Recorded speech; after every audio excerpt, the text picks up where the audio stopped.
Thank you. Our next question comes from Steve Ballard of Indianapolis Star. Please state your question. Thank you, Jamie.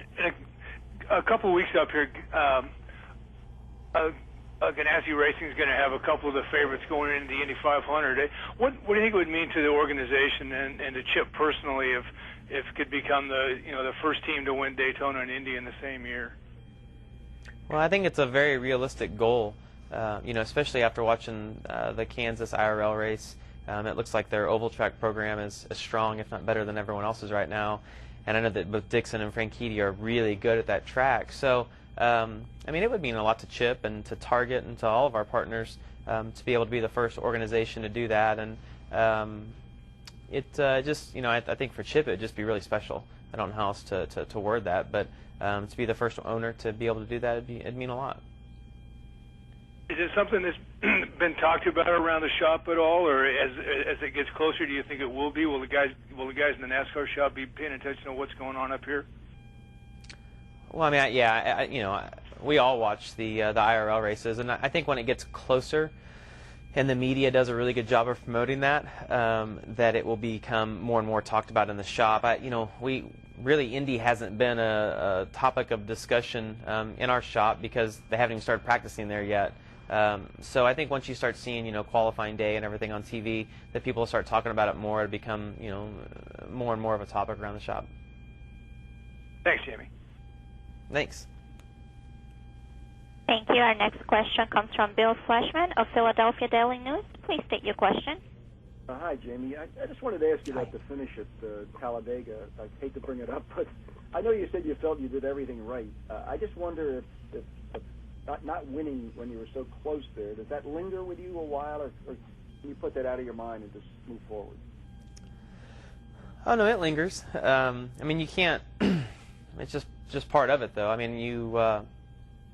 When the race is over, I've watched a few of the replays on highlights on TV shows, and what was unexpected for me, what I didn't know was going to happen, is that when he pulled off of my rear bumper, how loose my car was going to get.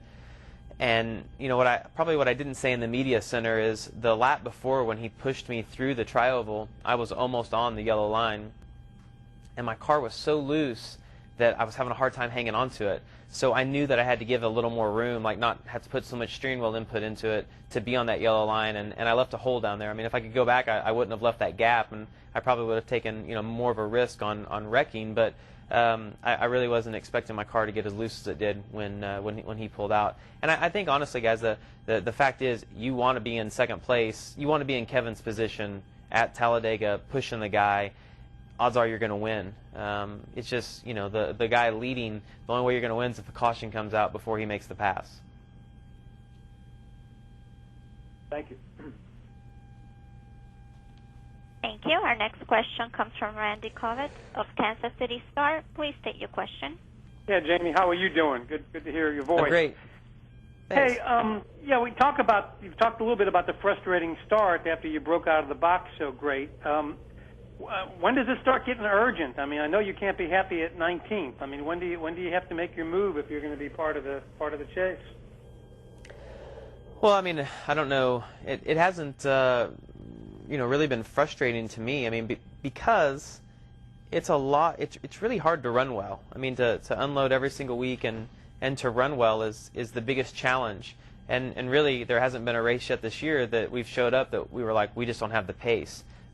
We just haven't been able to get the finishes. So there's not really any frustration there. It's just about showing up this weekend, and you hope your car has the same pace that it's had all year long, and that you can put the finish together. But the races are so long that you can run well 95% of it, and if the pit strategy doesn't work out, or if just one small thing goes wrong at the end, you don't get a good finish out of it. But the most important thing is just to continue to be running well and have fast cars. Frustrating part is when you show up and you're slow. When do you start getting a little alarm, though, that it's going to get tougher and tougher as weeks go by to get into that 12th spot? Well, that started in California. As soon as you're not the point leader, you start worrying about that. But you can't. I don't think you can show up every single week and worry yourself about the points, because when you show up to the races, you show up to win and to run as well as you can. And if you don't get the finish, it does not going to do you any good to worry about the points or the chase and all that. So, I mean, I think everybody pays attention to that, but if that's your number one goal is to worry about points, then you're really not doing your job. Thank you. Mm-hmm. Thank you. And our next question comes from Bob Parkhurst of SceneDeli.com. Please state your question. Yeah, Jamie, I was just curious, now that you've run the spoiler on a few different types tracks, is there anything that you feel like teams will be working on, or is there any red flags about what the spoiler's doing as opposed to the wing? No, I think that NASCAR did a really good job at making the balance of the cars be the same with the spoiler as it was with the wing. And, I mean, for me, it looks better. It's weird because I know all the teams really thought that once we got the spoiler back, that it would be critical to get the back of the car back up in the air and get the spoiler up in the air to make more downforce. But that doesn't seem to be as critical as what it is with the nationwide cars and with the old style Cup cars.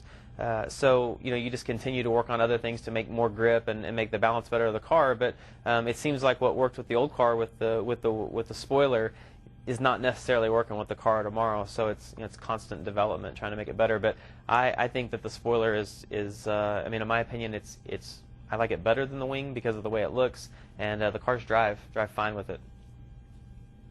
Thank you. Yeah.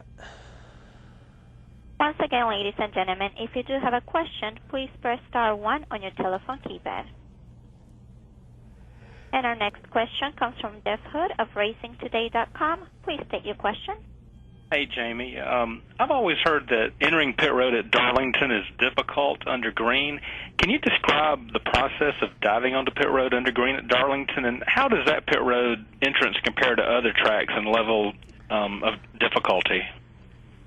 Well, it was tougher when with the old surface, because what would happen with the old surface is the pace would slow down 3 seconds a lap, and so you literally felt when you were running around the track, even though you were probably still going 160 miles an hour, you felt like you were crawling. And so when it came time to get on pit road, you would be really aggressive, and you just didn't realize how, first off, how fast you were still going and how slick it is. And it's very unique getting on pit road because the track is so far away. There's so much apron and so much area that's paved that we don't race on. It's just a lot different look. And I've seen more people, they still miss it because it's a tough one to get onto, but it's not as tough as it used to be with the old style surface. All right, thanks.